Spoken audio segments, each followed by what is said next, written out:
Nadia Torres had photographed abandoned buildings for 6 years, factories, churches, schools, mansions.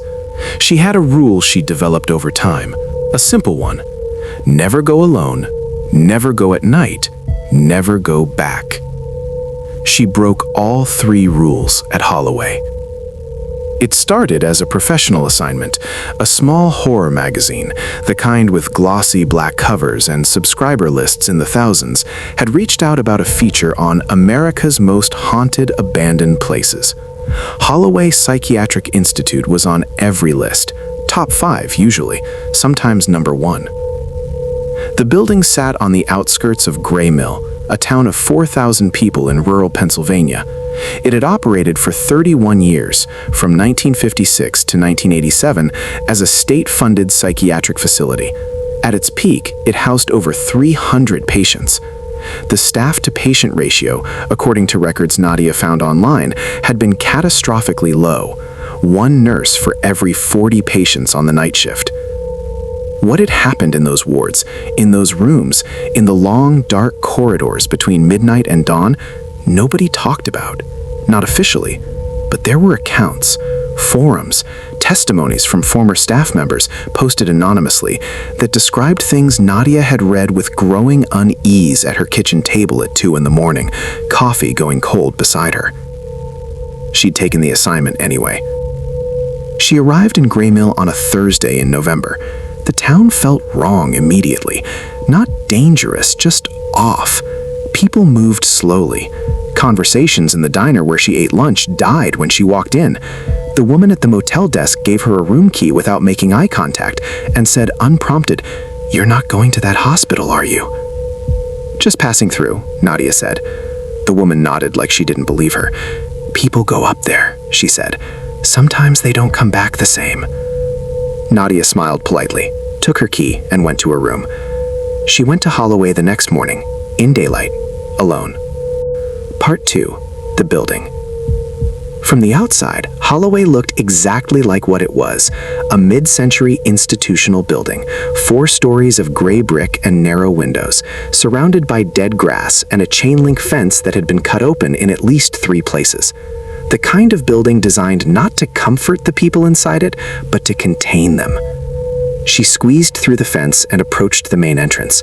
The front doors, heavy steel painted institutional green, paint now peeling in long strips, were unlocked. Someone had been here recently. The padlock on the door chain had been cut, the cut edges still shiny. She pushed the door open and went inside. The lobby was large and dim. Pale winter light filtered through windows caked with grime. The floor was linoleum, once white, now the color of old teeth. A reception desk to the left, the glass partition cracked down the middle. Plastic chairs lined the walls, many overturned.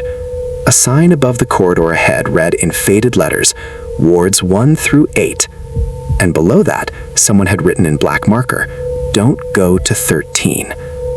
Nadia photographed the sign, then she followed the corridor. The first floor was standard decay, peeling paint, water damage, the debris of abandonment, old medical equipment, a wheelchair with 1 wheel, filing cabinets emptied, patient intake forms scattered across the floor, names and dates and diagnoses exposed to anyone who walked through. She photographed everything, moving quietly, listening. The building was silent, completely, absolutely silent. No wind, no settling creaks, no birds, which struck her as strange. Buildings like this usually had birds in the rafters, pigeons at minimum. Here, nothing. She found the stairwell and went up. The second floor was worse, more damage, more chaos, as if at some point someone had moved through these rooms in a panic, pulling things from shelves, overturning furniture.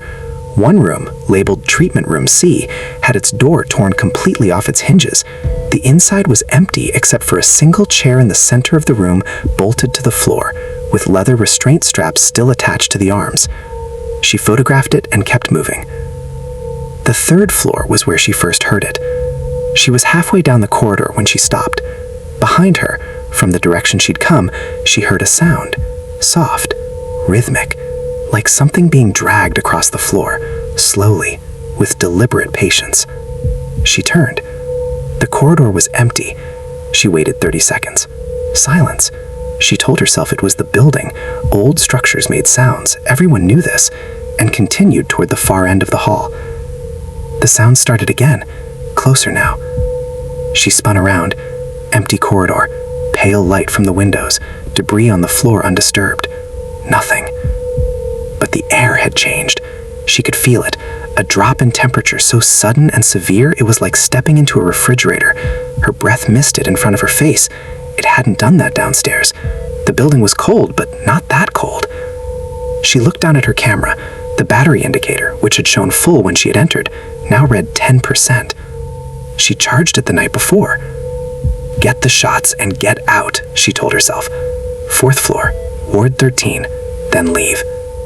She went up. Part 3. The ward. The 4th floor was different from the moment she stepped off the stairs. The other floors had felt abandoned, empty in the way that old buildings are empty, with the passive sadness of disuse. The 4th floor felt cleared, like the difference between a house where no one lives and a house where someone has been removed. The corridor here was narrower, the ceiling lower. The doors to the patient rooms were still intact, heavy wooden doors with small wire glass windows set into them at eye height. She walked slowly, looking through each window as she passed. Empty rooms, bare mattresses on rusted frames. In one room, old drawings covered the walls floor to ceiling, the same shape repeated hundreds of times in pencil and crayon and what might have been charcoal. A figure, tall, thin, standing completely still, always standing still. She stopped at that room for a long time. Ward 13 was at the far end of the corridor. Not labeled, the number had been scratched off the door, leaving bare wood. But it was the last room, the end of the hall, and the door was different from the others, heavier, reinforced, with not one lock, but 3, all of them broken open from the outside. From the outside? She stood in front of that door for a full minute before she pushed it open.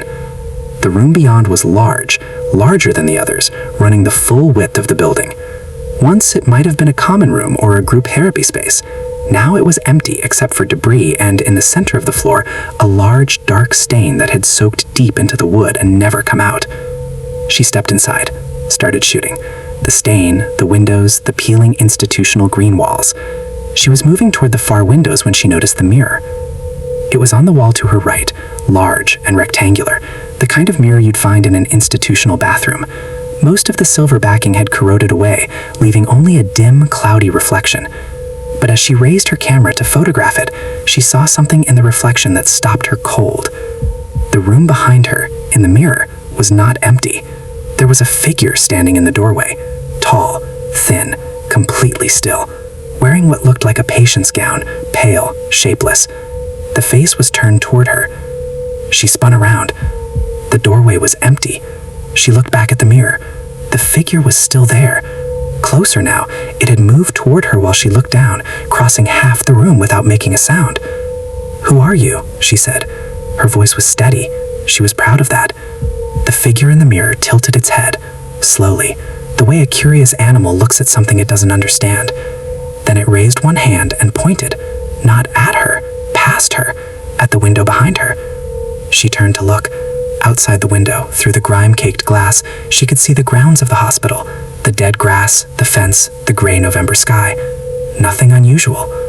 When she turned back, the figure was at the glass, standing directly on the other side of the mirror, close enough that if the mirror had been a window, she could have reached out and touched it.